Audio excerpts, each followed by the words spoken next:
আলাইহি ওয়াসাল্লাম বলেছেন, সহিহ মুসলিম হাদিস নাম্বার 1163, আবু হুরায়রা রাদিয়াল্লাহু তাআলা থেকে বর্ণিত, তিনি বলেন রাসূল সাল্লাল্লাহু আলাইহি ওয়াসাল্লাম বলেছেন, আফদালুস সিয়াম বা'দা রমাদান শাহরুল্লাহিল মুহাররম।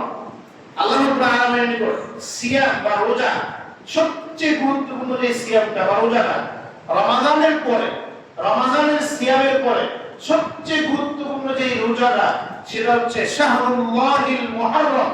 আল্লাহ রাব্বুল আলামিনের মাস, তা হচ্ছে মুহররম মাসের সিয়াম। আল্লাহ তাআলার মাস মুহররম মাসের সিয়াম। ওয়া আফদালুস সালাতি বা'দাল ফরিযা, এবং নামাজের মধ্যে সবচেয়ে গুরুত্বপূর্ণ যে নামাজটা সালাতটা ফরজ নামাজের পরে সেটা হচ্ছে সালাতুল লাইল, রাতের নামাজ।